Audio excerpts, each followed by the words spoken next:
आज ताजी ताजी पालकची आज मी मस्त रेसिपी करून दाखवणार आहे। इथे ताजी पालक मस्त धुवून घ्यायची। आता इथे गव्हाचं पीठ घेतलेलं आहे 1.5 वाटी। गव्हाच्या पिठामध्ये आपल्याला बेसन पीठ टाकायचं आहे। अर्धी वाटी बेसन पीठ, 1.5 वाटी गव्हाचं पीठ आणि अर्धी वाटीच्या कमी आपल्याला ज्वारीचं पीठ घ्यायचं आहे। 3 पिठाचा वापर केलेला आहे आणि तिन्ही पीठ आपल्याला एकत्र मिक्स करून घ्यायचं आहे। आता त्यामध्ये आपल्याला थोडंसं मीठ टाकायचं आहे।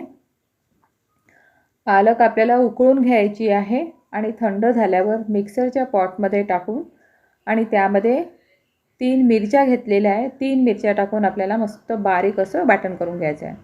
आता पिठामध्ये हळद टाकायची आपल्याला, 1 चमचा तिखट टाकायचं। तिखट जास्त टाकूही शकता तुम्ही आणि त्यामध्येच आपल्याला वाटलेलं वाटण टाकायचं आहे जे आपण पालकचं केलं होतं। आता पूर्ण मिश्रण एकत्र करायचं आणि थोडंसं पाणी टाकून आपल्याला त्याचा मस्त असा गोळा करून घ्यायचा आहे।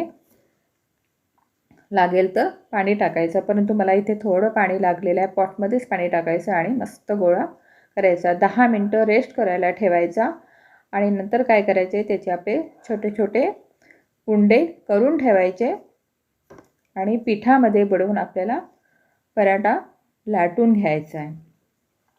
आता हा पालकाचा टेस्टी असा पराठा होतो आणि खूप सुंदरही लागतो। तुम्ही मुलांना केव्हाही करून देऊ शकता, कारण तसेही मुलं पाहतो ना पालक मुळीच खात नाही, तर असे पराठे करून तुम्ही मुलांना करून देऊ शकता।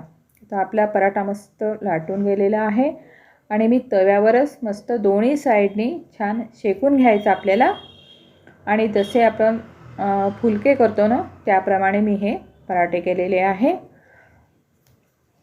आणि वरून मग त्याला आपल्याला तूप लावून घ्यायचं आहे। असं प्रत्येक पराठ्याला मी असं तूप लावून घेणार आहे, किंवा तुम्ही तेलाचे सुद्धा करू शकता। पण तेलाचे कसे होते, थोडेसे हार्ड होतात, कडक होतात, परंतु आपल्याला मस्त सॉफ्ट आणि नरम। आणि तसंही मुलांना जर करून देत असाल ना तर तुम्ही तूप लावूनच करून द्या।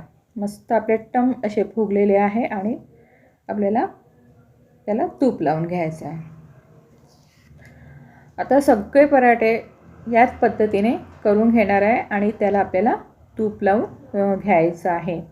आता हे पराठे तुम्ही लोणच्यासोबत खाऊ शकता। आता इथे मी आवळ्याचं लोणचं ठेवलेलं आहे, किंवा लिंबाचं लोणचं, आंब्याचं, कोणत्याही लोणच्यासोबत तुम्ही खाऊ शकता आणि त्याच्यासोबत दही आणि बाजूला मस्त पालकाचे नरम असे पराठे झालेले आहे आणि त्या दह्यामध्येच मी थोडंसं असं तिखट टाकणार आहे। मस्त लुसलुशीत छान असा। आणि एखाद्या वेळेस तुम्ही हे ब्रेकफास्टला करू शकता, पोटभरीचा ब्रेकफास्ट आहे, किंवा संध्याकाळी जर संध्याकाळला तुम्ही पराठे लोणच्यासोबत खाऊ शकता।